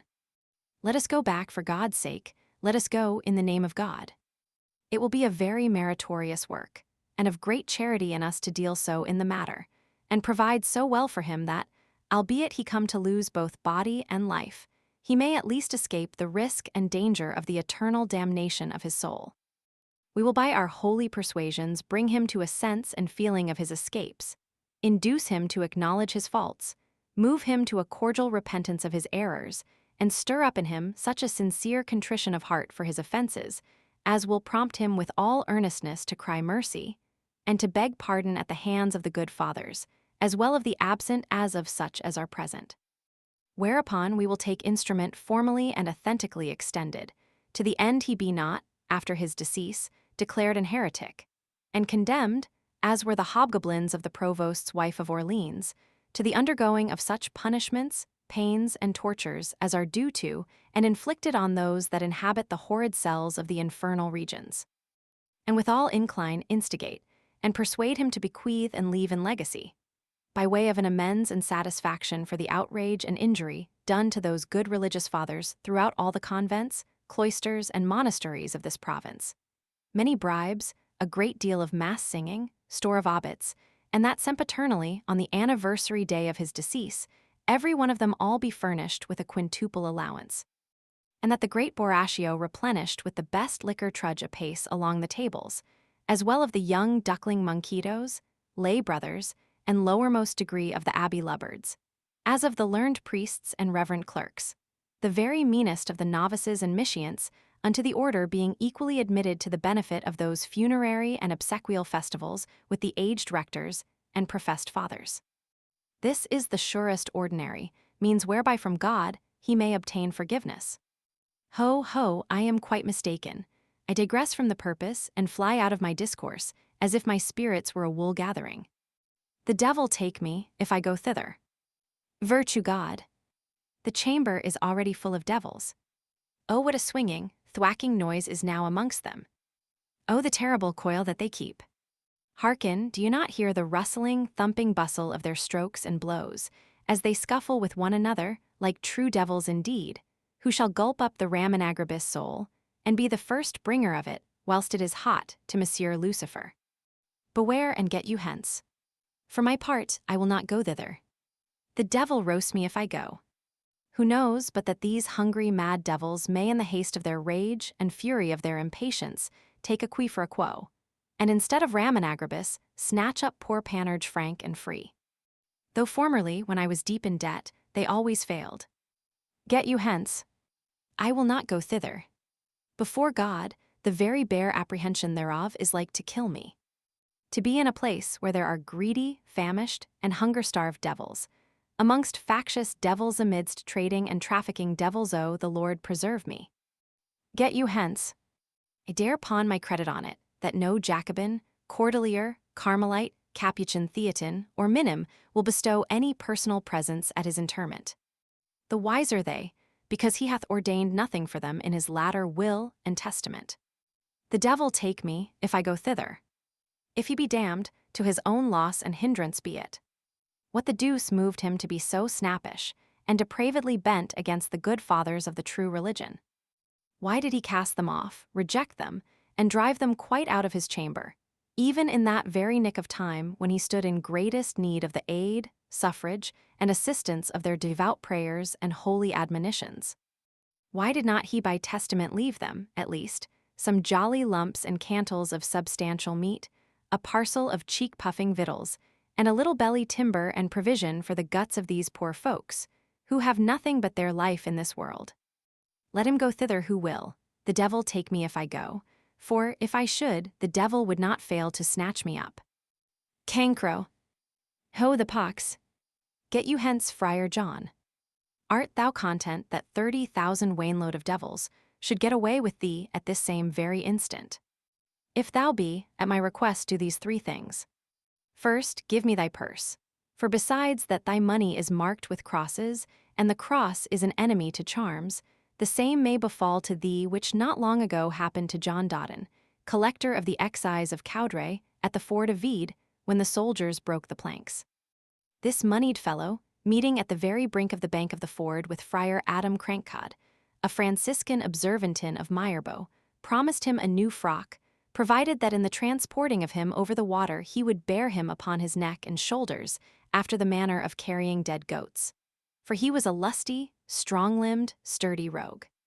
The condition being agreed upon, Friar Crankcod trusseth himself up to his very ballocks, and layeth upon his back, like a fair little Saint Christopher, the load of the said supplicant Dodden, and so carried him gaily, and with a good will, as Aeneas bore his father Anchises through the conflagration of Troy, singing in the meanwhile a pretty Ave Maris Stella. When they were in the very deepest place of all the ford, a little above the master wheel of the watermill, he asked if he had any coin about him. Yes, quoth Dodden, a whole bag full, and that he needed not to mistrust his ability in the performance of the promise which he had made unto him concerning a new frock. How? Quoth Friar Crankcod, thou knowest well enough that by the express rules, canons, and injunctions of our order, we are forbidden to carry on us any kind of money. Thou art truly unhappy, for having made me in this point to commit a heinous trespass. Why didst thou not leave thy purse with the miller? Without fail thou shalt presently receive thy reward for it, and if ever hereafter I may but lay hold upon thee within the limits of our chancel at Meyerbow, thou shalt have the miserere even to the victuals. With this, suddenly discharging himself of his burden, he throws me down your Dodden headlong. Take example by this Dodden, my dear friend Friar John, to the end that the devils may the better carry thee away at thine own ease. Give me thy purse. Carry no manner of cross upon thee. Therein lieth an evident and manifestly apparent danger. For if you have any silver coined with a cross upon it, they will cast thee down headlong upon some rocks, as the eagles used to do with the tortoises for the breaking of their shells, as the bald pate of the poet Aeschylus can sufficiently bear witness. Such a fall would hurt thee very sore, my sweet bully, and I would be sorry for it. Or otherwise they will let thee fall and tumble down into the high swollen waves of some capacious sea, I know not where, but I warrant thee, far enough hence, as Icarus fell, which from thy name would afterwards get the denomination of the Phanelian Sea. Secondly, be out of debt. For the devils carry a great liking to those that are out of debt. I have sore felt the experience thereof in mine own particular. For now the lecherous varlets are always wooing me, courting me, and making much of me, which they never did when I was all to pieces. The soul of one in debt is insipid, dry, and heretical altogether. Thirdly, with the cowl and domino de grabis, return to Raminagribus, and in case, being thus qualified, 30,000 boats full of devils forthwith come not to carry thee quite away, I shall be content to be at the charge of paying for the pint and faggot. Now, if for the more security thou wouldst some associate to bear thee company, let not me be the comrade thou searchest for. Think not to get a fellow traveler of me, nay, do not. I advise thee for the best. Get you hence, I will not go thither. The devil take me if I go. Notwithstanding all the fright that you are in, quoth Friar John, I would not care so much as might possibly be expected, I should, if I once had but my sword in my hand. Thou hast verily hit the nail on the head, quoth Panurge, and speakest like a learned doctor, subtle and well-skilled in the art of devilry. At the time when I was a student in the University of Toulouse, Toilette, that same reverend father in the devil, Picatrix, rector of the diabological faculty, was wont to tell us that the devils did naturally fear the bright glancing of swords as much as the splendor and light of the sun. In confirmation of the verity whereof, he related this story, that Hercules, at his descent into hell to all the devils of those regions, did not by half so much terrify them with his club and lion's skin as afterwards Aeneas did with his clear shining armor upon him, and his sword in his hand well furbished and unrusted, by the aid, counsel, and assistance of the Sibylla Cumana. That was perhaps the reason why the senior John Giacomo di Trivulzio, whilst he was a-dying at Chartres, called for his cutlass, and died with a drawn sword in his hand, laying about him alongst and athwart around the bed and everywhere within his reach, like a stout, doughty, valorous, and knight-like cavalier. By which resolute manner of fence he scared away and put to flight all the devils that were then lying in wait for his soul at the passage of his death. When the Masoretes and Kabbalists are asked why it is that none of all the devils do at any time enter into the terrestrial paradise, their answer hath been, is, and will be still, that there is a cherubin standing at the gate thereof with a flame-like glistering sword in his hand.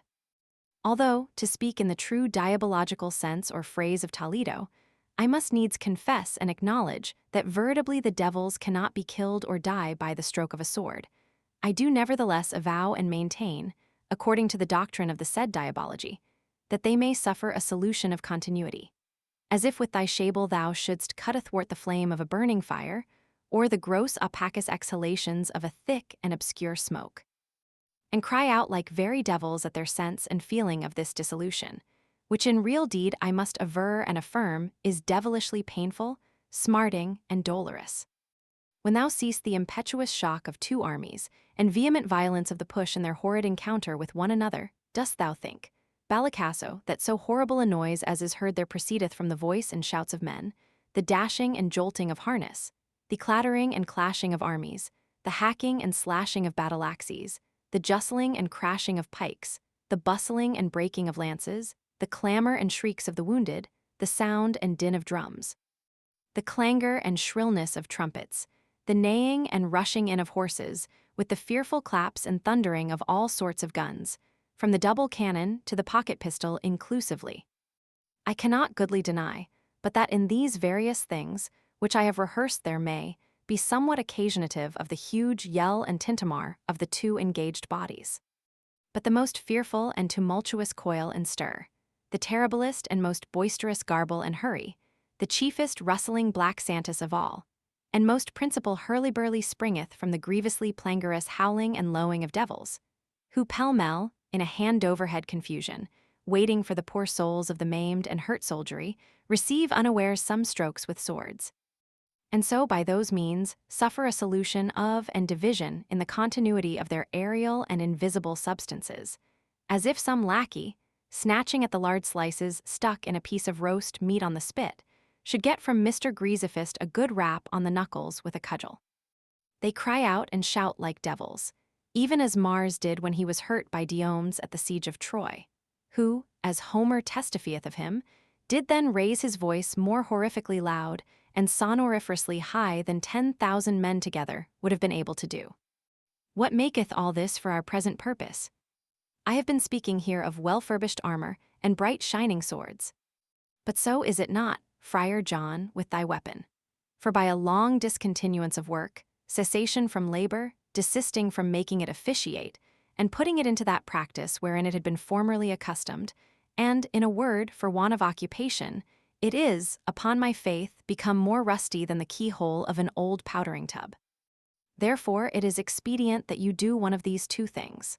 Either furbish your weapon bravely, and as it ought to be, or otherwise have a care that, in the rusty case it is in, you do not presume to return to the house of Ramonagribus. For my part, I vow I will not go thither. The devil take me if I go. Chapter 3.24. How Panurge consulteth with Epistemon. Having left the town of Vilomer, as they were upon their return towards Pantagruel, Panurge, in addressing his discourse to Epistemon, spoke thus: My most ancient friend and gossip, thou seest the perplexity of my thoughts, and knowest many remedies for the removal thereof. Art thou not able to help and succor me?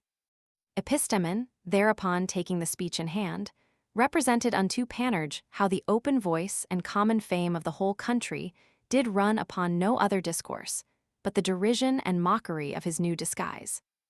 Wherefore his counsel unto him was that he would in the first place be pleased to make use of a little hellebore for the purging of his brain of that peccant humor which, through that extravagant and fantastic mummery of his, had furnished the people with a too just occasion of flouting and gibing, jeering and scoffing him, and that next he would resume his ordinary fashion of accoutrement, and go apparelled as he was wont to do. I am, quoth Panurge, my dear gossip Epistemon, of a mind and resolution to marry, but am afraid of being a cuckold and to be unfortunate in my wedlock. For this cause have I made a vow to young Saint Francis, who at Plessis Lestors is much reverenced of all women, earnestly cried unto by them, and with great devotion, for he was the first founder of the confraternity of good men, whom they naturally covet, affect, and long for to wear spectacles in my cap, and to carry no codpiece in my breeches, until the present inquietude and perturbation of my spirits be fully settled. Truly, quoth Epistomen, that is a pretty jolly vow of 13 to a dozen.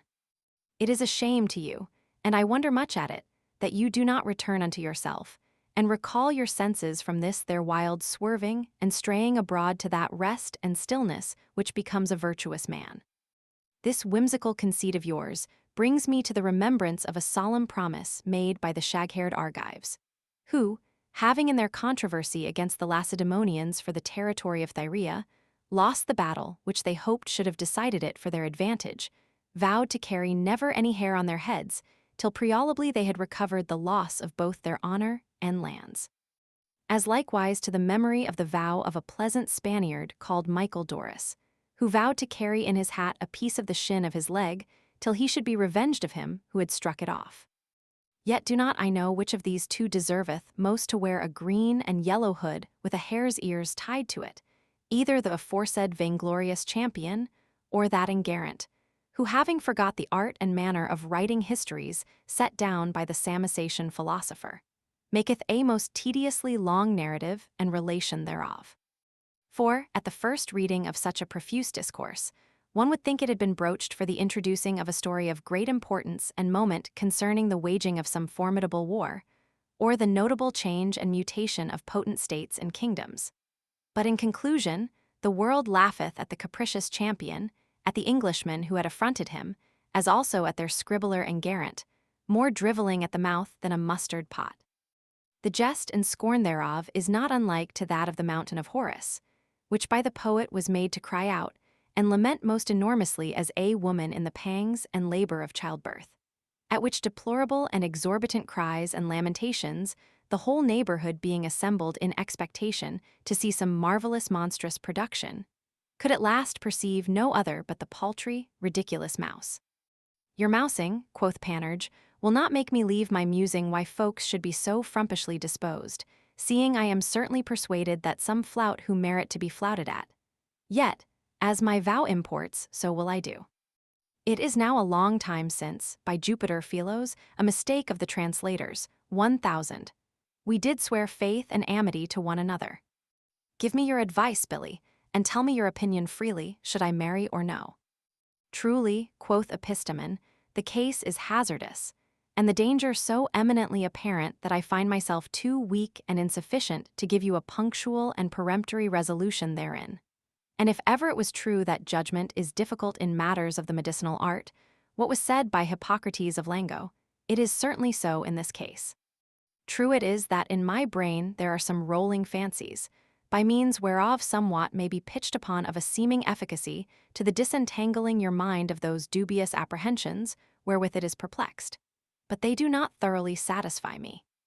Some of the Platonic sect affirm that whosoever is able to see his proper genius may know his own destiny. I understand not their doctrine, nor do I think that you adhere to them. There is a palpable abuse. I have seen the experience of it in a very curious gentleman of the country of Estangura. This is one of the points. There is yet another not much better. If there were any authority now in the oracles of Jupiter Ammon, of Apollo and Lebedia, Delphos, Delos, Sira, Patara, Tegers Prenest, Lycia Colophon, or in the Castalian fountain, near Antiochia in Syria between the Branchidians, of Bacchus in Dodona, of Mercury in Fairs near Patras, of Apis in Egypt, of Serapis in Canope, of Faunus in Manalia and Albania near Tivoli, of Tiresias in Orchomnus, of Mopsus in Cilicia, of Orpheus in Lesbos, and of Trophonius in Leucadia. I would in that case advise you, and possibly not, to go thither for their judgment concerning the design and enterprise you have in hand. But you know that they are all of them become as dumb as so many fishes, since the advent of that Saviour King, whose coming to this world hath made all oracles and prophecies to cease. As the approach of the sun's radiant beams expelleth goblins, bugbears, hobthrushes, bromes, screech-almates, night-walking spirits, and tenebrians. These now are gone, but although they were as yet in continuance and in the same power, rule, and request that formerly they were, yet would not I counsel you to be too credulous in putting any trust in their responses. Too many folks have been deceived thereby. It stands furthermore upon record how Agrippina did charge the fair Lollia with the crime of having interrogated the oracle of Apollo Clarius, to understand if she should be at any time married to the Emperor Claudius, for which cause she was first banished, and thereafter put to a shameful and ignominious death. But saith Panurge, let us do better. The Augean Islands are not far distant from the haven of Samelo. Let us, after that we shall have spoken to our king, make a voyage thither. In one of these 4 isles, to wit, that which hath its primest aspect towards the sun setting, it is reported, and I have read in good antique and authentic authors, that there reside many soothsayers, fortune-tellers, vaticinators, prophets, and diviners of things to come. That Saturn inhabiteth that place, bound with fair chains of gold, and within the concavity of a golden rock, being nourished with divine ambrosia and nectar, which are daily in great store and abundance transmitted to him from the heavens, by I do not well know what kind of fowls.